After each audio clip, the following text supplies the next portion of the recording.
श्री स्वामी समर्थ. ओम नमः शिवाय. नमस्कार मंडळी. भाद्रपद महिना म्हटलं की डोळ्यासमोर उभे राहतात गणपती. गणरायाच्या आगमनामुळे आपण सुखावलेलो असतो आणि या महिन्यामध्ये अनेक व्रतवैकल्यसुद्धा केली जातात. अगोदर श्रावण संपलेला असतो, त्याच्यामध्ये सुद्धा आपण भगवान शिवशंकरांचे खूप सारे व्रतवैकल्य करत असतो. आणि गणेश चतुर्थीचा एक दिवस आधी येते ती हरतालिका. आणि हे व्रत जे आहे ते संपूर्ण महाराष्ट्रातीलच नव्हे तर संपूर्ण भारतातील महिला अगदी आनंदाने उत्साहाने हरतालिकेचं व्रत करत असतात. या व्रतासाठी पूजेचं साहित्य, पत्री फार महत्त्वाची असते आणि त्याचीच लगबग आज प्रत्येकाकडे चालू असेल. या सर्व गोष्टी तर आपण करणारच आहोत, पण त्याचबरोबर आपल्याला एक अत्यंत महत्त्वाचं काम करायचं आहे. उद्याच्या दिवशी जर तुम्ही हे काम कराल, एका झाडाला जर उद्याच्या दिवशी तुम्ही स्पर्श कराल, तर तुमच्या आयुष्यातील सर्व दुःख जे आहे ते संपुष्टात येतील. बऱ्याच वेळा बघा, आपण खूप काम करतो, खूप कष्ट घेतो, पण त्या कष्टाला यश मिळत नाही आणि आपण वारंवार आपल्या नशिबाला दोष देत असतो. पण आपल्या नशिबामध्ये तसं काही नसतं. काही कारणांमुळे किंवा काही दोषांमुळे आपल्याला अशा गोष्टी ज्या आहेत त्या बघायला मिळतात. म्हणजे आपल्याला कोणत्या गोष्टीमध्ये यशच मिळत नाही. आपण कोणतंही काम करायला गेलं की ते नकारात्मक घडतं, निगेटिव्हिटी आपल्यामध्ये जास्त वाढते आणि आपल्याला उत्साह उरत नाही. कोणत्याही कामामध्ये यश मिळत नाही, आपल्याला घरामध्ये पैसा येत नाही आणि आजारपण जे आहे ते सारखं टिकून राहतं घरामध्ये. अशी जर अवस्था तुमच्याही घरामध्ये असेल तर उद्या हरतालिकेच्या दिवशी तुम्ही हा उपाय जो आहे तो आवर्जून करा. पतीच्या दीर्घायुष्यासाठी सुद्धा तो अत्यंत महत्त्वाचा आहे आणि तुम्हाला भरपूर असे आशीर्वाद भगवान शिवशंकरांचे या दिवशी मिळणार आहे. तर उपाय जाणून घेण्या अगोदर सर्वात प्रथम कमेंट बॉक्समध्ये ओम नमः शिवाय लिहा आणि मग पुढे जाऊया आपण. तर बघा, उद्या हरतालिका आहे. उद्या आपल्या सर्वच महिलांना आणि कुमारिकांना सुद्धा, बऱ्याचशा कुमारिकासुद्धा हे व्रत करतात. असं म्हटलं जातं की हे व्रत एकदा सुरू केलं की आयुष्यभर हे व्रत मोडता येत नाही. भगवान शिवशंकरांचे व्रत जे आहे ते बऱ्याच प्रमाणामध्ये असे आहेत की तुम्ही जर करायला सुरुवात केली तर ते शक्यतो मोडू नये, सोडू नये असं म्हटलं जातं. आणि त्याच भावनेने किंवा त्या श्रद्धेने सर्वच महिला हरतालिकेचं व्रत अगदी मनोभावे करतात.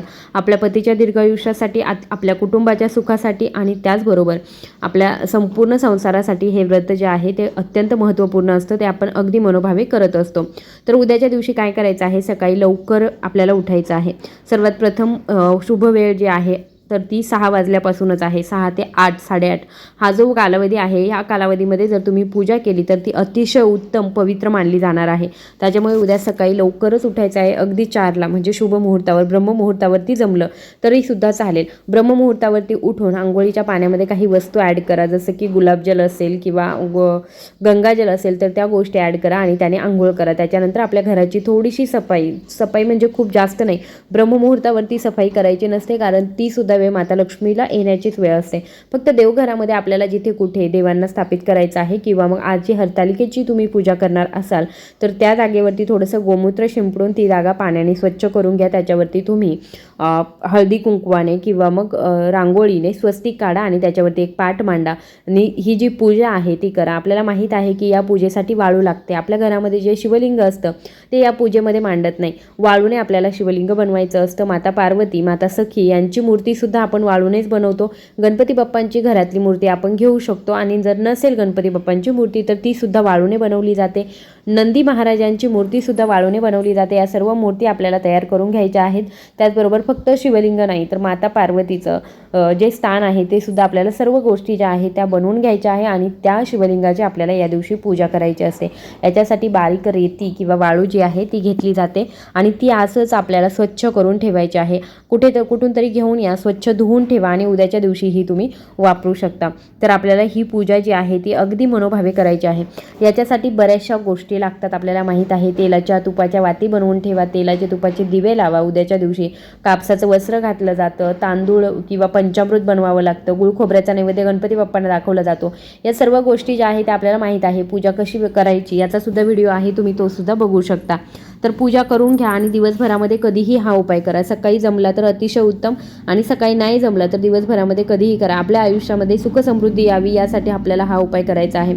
आपल्या घरामध्ये जी काही निगेटिव्हिटी तयार झालेली आहे किंवा कोणत्याही कामामध्ये यश मिळत नाही तर यासाठी आपण हा उपाय करू शकतो. आपल्या प्रत्येकाच्याच आजूबाजूला वडाचं वृक्ष असतं. वडाच्या वृक्षाला अतिशय महत्त्व आहे आणि त्याचबरोबर पिंपळाचं वृक्ष असेल, तुळस असेल, उंबराचं किंवा औदुंबराचं वृक्ष असेल तर या झाडांना आपल्या हिंदू धर्मामध्ये विशेष महत्त्व आहे.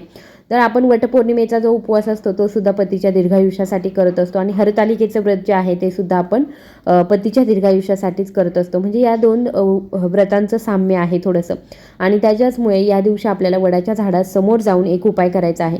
काय करायचं आहे, सकाळी करा किंवा संध्याकाळपर्यंत 6 वाजेपर्यंत कधीही केला तरीसुद्धा चालेल. काय करायचं आहे, आपल्याला थोडंसं पाणी घ्यायचं आहे आणि या पाण्यामध्ये आपल्याला थोडेसं हळद कुंकू अर्पण करायचं आहे, टाकायचं आहे त्या पाण्यामध्ये. एक कलश घ्या, त्याच्यामध्ये पाणी घ्या, शुद्ध पाणी, आपल्या घरातलं जे पिण्याचं पाणी असतं ते पाणी घ्या. त्याच्यामध्ये आपल्याला थोडंसं हळद कुंकू अर्पण करायचं आहे, टाकायचं आहे. त्याच्यानंतर आपल्याला थोडंसं जे तांदूळ आहे, तर हे तांदूळ जे आहे ते बारीक करून घ्यायचे आहे. स्वच्छ असे तांदूळ जे आहे ते मिक्सरमध्ये बारीक करून घ्या आणि ते आपण याच्यामध्ये टाका. हळदीऐवजी तुम्ही हळकुंड कुटून सुद्धा टाकू शकता. या 2 गोष्टी आपल्याला आपल्या त्या कळशामध्ये टाकायच्या आहेत. आणि हळद कुंकू, आपल्या घरून आपल्याला हळद कुंकू, एक दिवा किंवा तुपाची एक वात घेऊन गेला तरीसुद्धा चालेल, किंवा मग एक दिवा घेऊन जा ज्याच्यामध्ये तुम्ही तिळाचं किंवा मोहरीचं तेल हा जो दिवा आहे तो लावू शकता. जर शक्य झालं दिवा लावणं तर लावा, नाही शक्य झालं तरीसुद्धा हरकत नाही. पण जर गेलाच आहात तर तिथे घेऊन जा आणि आपण वडाच्या वृक्षाला या दिवशी दिवसभरामध्ये कधीही हे पाणी जे आहे ते अर्पण करायचं आहे.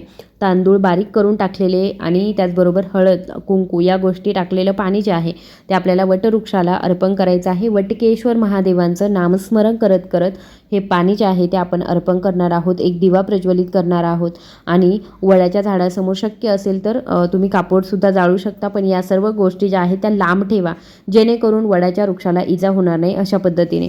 तर आपल्याला अशा पद्धतीने या वडाच्या वृक्षाची पूजा करून घ्यायची आहे. नैवेद्य जर तुम्ही घेऊन जाऊ शकत असाल तर काहीतरी गोडाचा नैवेद्य, अगदी खडी साखर जरी नेली तरीसुद्धा चालेल किंवा स्वीटमध्ये एखादा आयटम नेला तरीसुद्धा चालेल.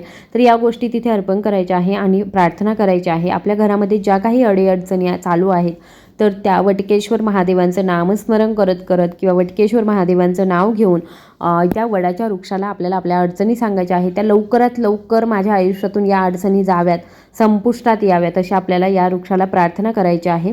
आणि अशा पद्धतीने आपल्याला इथे पूजा करायची आहे. या झाडाला तुम्ही या दिवशी स्पर्श करा, माथा तुमचा त्या झाडावरती टेकवा. बघा, या झाडाच्या पूजनाने तुमच्या आयुष्यातील बऱ्याचशा गोष्टी ज्या आहेत त्या सॉल्व्ह होतील. पैसा येत नाही आहे, पैसा यायला लागेल. वटकेश्वर महादेव जे आहेत म्हणजे महादेवांचंच एकच स्वरूप आहे आणि यांच्याकडे तुम्ही जर हरतालिकेच्या दिवशी मागणं मागत असाल तर नक्कीच तुमची इच्छा जी आहे ती 100% पूर्ण होते. मनोभावे उपाय करा, मनापासून करा, नक्कीच तुमची इच्छा जी आहे ती पूर्ण होईल. सकाळपासून तर संध्याकाळपर्यंत अगदी 6 वाजेपर्यंत तुम्ही हा उपाय करू शकता. फक्त 6 वाजल्यानंतर का नाही तर सायंकाळच्या वेळी कोणत्याही वृक्षाला पाणी घातलं जात नाही आणि म्हणून आपण या वेळेमध्ये सायंकाळच्या वेळेमध्ये पाणी घालू शकत नाही. म्हणून आपण हा उपाय सायंकाळच्या वेळी करू नका. दिवसभरामध्ये जसा वेळ मिळेल, कधीही तुम्हाला अगदी सकाळी उठल्या वेळ मिळाला तर उठल्या जरी तुम्ही हा उपाय केला तरीसुद्धा हरकत नाही. आय होप ही माहिती तुम्हाला आवडली असेल तर जास्तीत जास्त लोकांपर्यंत नक्की शेअर करा. चॅनलवर नवीन असाल तर चॅनलला सबस्क्राईब करा. धन्यवाद.